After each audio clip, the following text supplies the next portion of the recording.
যাদের ঘরে কন্যা সন্তান আছে তারা ভুল করেও তিনটি কাজ করবেন না। যদি করেন তাহলে মারাত্মক গুনাহগার হবেন, এবং যদি করেন তাহলে আপনার কন্যা সন্তান পথভ্রষ্ট হয়ে যাবে এবং আপনাকে আল্লাহ পাক ক্ষমা করবে না। এবং কন্যা সন্তান জন্মগ্রহণ করলে যে সওয়াবের কথা আল্লাহ রাসূল বলে দিয়েছেন, এই সওয়াব থেকে আপনি বঞ্চিত হবেন। কারণ কন্যা সন্তান একটা মানুষের জন্য, একটা বাবা মার জন্য শ্রেষ্ঠ নিয়ামত হিসেবে আল্লাহ পাক দান করে। কন্যা সন্তান এতটাই নিয়ামতপূর্ণ, যখন আল্লাহ পাক যার ঘরে পাঠায়, রহমত বরকত দিয়ে আল্লাহ পাক সেই ঘরটাকে পরিপূর্ণ করে দেয়। হযরত মূসা আলাইহিস সালাতু ওয়াস সালাম বলেছিলেন, আল্লাহ আপনি যখন কোনো ব্যক্তির উপরে সন্তুষ্ট থাকেন তখন কি করেন? আল্লাহ পাক বলেছিল, মূসা আমি যখন কোনো ব্যক্তির উপরে সন্তুষ্ট থাকি আমি সর্বপ্রথম তাকে একটা কন্যা সন্তান তার ঘরে পাঠায় দেই। তার মানে এটা বোঝা যায় যার ঘরে কন্যা সন্তান আছে আল্লাহ পাক তার উপরে হয়তোবা কোনো এক সময় খুশি হয়েছিল, রাজি হয়েছিল, যার কারণে আল্লাহ পাক তার ঘরে একটা কন্যা সন্তান দান করে দিয়েছে। অতএব ভেবে নিতে পারি যে কন্যা সন্তান আল্লাহ পাকের পক্ষ থেকে একটি শ্রেষ্ঠ নিয়ামত হিসাবে আমাকে দান করেছে। অতএব এই কন্যাকে কখনো অবহেলা করব না। প্রথম নম্বর কাজ হলো, এই কন্যা সন্তান যাদের ঘরে আছে এই কন্যা সন্তানকে আমরা অন্য কোনো পর পুরুষের কোলে দেব না। একবারে নবজাতক হলে সে বিষয়টা ভিন্ন, কিন্তু যখন আপনার সন্তান একটু বড় হয়ে যাবে, 3 বছর 4 বছর 5 বছর 7 বছর বয়স যখন হয়ে যাবে, এই কন্যা সন্তানকে কোনো পর পুরুষের কোলে দিবেন না। কারণ মানুষ, কিছু কিছু মানুষের চরিত্র পশুর থেকেও নিকৃষ্ট।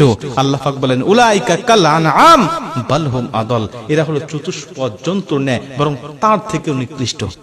বর্তমান সময়ে আপনারা দেখেছেন ছোট বাচ্চা থেকে শুরু করে নিয়ে 80 বছরের বৃদ্ধা পর্যন্ত কিন্তু কিছু কিছু মানুষের হাতে নিরাপদ নয়।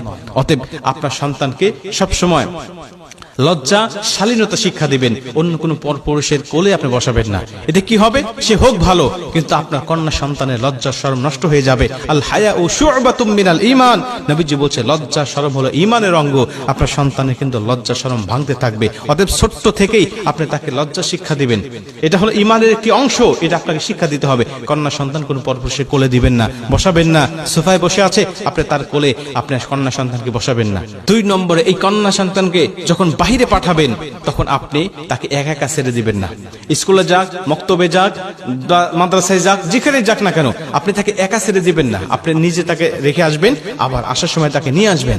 এটা আপনার দায়িত্বের মধ্যে পড়ে। নবীজি বলছেন, কন্যা সন্তান যখন কারো জন্মগ্রহণ করে, ওই কন্যা সন্তানের বাবা এবং আমি নবী একই জান্নাতের মধ্যে থাকবো। তার মানে কি জন্ম হলেই নবীজির সাথে থাকবে? বিষয়টি এমন নয়। তাকে সম্পূর্ণভাবে দায়ভার গ্রহণ করতে হবে, তাকে ভরণ পোষণ দিতে হবে, তাকে উপযুক্ত পাত্রস্থ করা পর্যন্ত তার কাছে লালিত পালিত করতে হবে এবং সঠিক ব্যবহার তার সাথে করতে হবে। আজকে আমাদের সমাজে ছেলের সাথে যে ব্যবহারগুলো আমরা করি, মেয়েদের সাথে সেই ব্যবহার করি না। ছেলেদেরকে যত ভালোবাসি, মেয়েদেরকে আমরা সেরকম ভালোবাসি না। অতএব একটা মেয়ে সংসারে, বাবার সংসারে থাকার পরে অবশ্যই বাবার উপরে দায়িত্ব হবে, বিয়ে দেওয়ার আগ পর্যন্ত আপনি তাকে দেখভাল করবেন, তার কেয়ার করবেন, তাকে আপনি বড় করার আগ পর্যন্ত সবসময় আপনার নজরে রাখবেন। এটা আপনার উপর দায়িত্ব।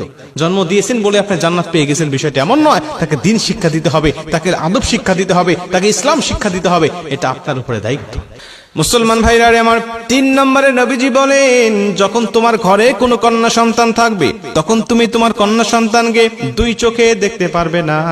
তোমার সন্তানকে তুমি ছেলে সন্তানকে এক চোখে দেখো, আর তোমার মেয়ে সন্তানকে তুমি অন্য চোখে দেখো। এমন কিন্তু দেখলে তোমার কিন্তু চলবে না। আজকে আমাদের সমাজে দেখা যায় অনেক বাবারা আছেন, তারা ছেলেকে খুব গুরুত্ব দিয়ে থাকেন। বাহির থেকে কোনো কিছু আনলে ছেলেকে দেন, মেয়ের জন্য কিছু নিয়ে আসেন না, মেয়েকে ভালোবাসেন না। এবং অনেক মায়েরাও আছেন যারা সংসারে যখন একটা বড় মাছ রান্না করা হয়, বড় মাছের মাথাটা সন্তানের পাতে দিয়ে দেয়, আর ওই ছোট্ট মেয়েটার পাতে তেমন কিছু ভালো কিছু দেওয়া হয় না। এরকম ভাবে সন্তানকে, মেয়ে সন্তানকে অবহেলা করা হয়।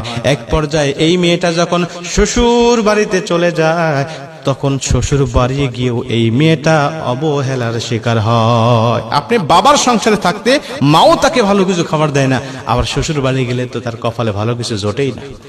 অতএব মেয়েকে মায়ের সংসারে যখন থাকবে, বাবার সংসারে যখন থাকবে, তখন সমান চোখে দেখতে হবে। নবীজি বলেন, আমি যখন কোনো যুদ্ধে চলে যেতাম বা কোনো বাহিরে কোনো কাজে চলে যেতাম, সবার সাথে সাক্ষাৎ করার পরে সবার শেষে সাক্ষাৎ করতাম আমার মেয়ে হযরতে ফাতেমা রাদিয়াল্লাহু তাআলা আনহার সাথে। ফাতেমার সাথে আমি সবার শেষে দেখা করতাম, আর সবার শেষে দেখা করে আমি যখন চলে যেতাম, সব কাজকর্ম সেরে যখন আবার বাসায় আসতাম, সবার সাথে সাক্ষাৎ করার আগে আমি আমার ফাতেমার সাথে সাক্ষাৎ করতাম। সবার সাথে সাক্ষাৎ করার আগে ফাতেমা রাদিয়াল্লাহু তাআলা আনহার সাথে আমি সাক্ষাৎ করতাম। এবং যখন বাহির থেকে কোনো কিছু নিয়ে আসতাম, আমি কারো হাতে দিতাম না, আমি আমার কোনো স্ত্রীর হাতে দিতাম না, আমি আমার কোনো সন্তানের হাতে দিতাম না, দিতাম হযরত ফাতেমা রাদিয়াল্লাহু তাআলা আনহার হাতে। মুসলমান ভাইরা আমার, এখান থেকে বোঝা যায় নবীজি কন্যা সন্তানদেরকে কত ভালোবেসেছেন, কন্যা সন্তানকে কত মহব্বত করেছেন। আমরা তো সেই নবীর উম্মত হওয়ার পরেও কেন কন্যা সন্তানগুলোকে অবহেলা করি? মনে রাখবেন, যারা কন্যা সন্তানকে অবহেলা করে এরা হলো আয়ামে জাহিলিয়াতের সেই যুগের কাফের মুশরিকদের আদর্শগুলো লালন করে। অতএব আমরা তাদের আদর্শ লালন না করে আমার নবী যে শিক্ষাটা দিয়ে গিয়েছেন ওই শিক্ষাটা অর্জন করে কন্যা সন্তানকে অন্তর দিয়ে ভালোবাসবো, তাহলে নবীজির একটি সুন্নাহ আদায় হবে। এবং এই কাজগুলো করার কারণে নবীজি বলছেন, সঠিকভাবে লালন পালন ভরণ পোষণ এবং উত্তম পাত্রস্থ করার কারণে আমি নবী এবং সেই ব্যক্তি মানে ওই কন্যা সন্তানের পিতা একই জান্নাতের মধ্যে থাকবো।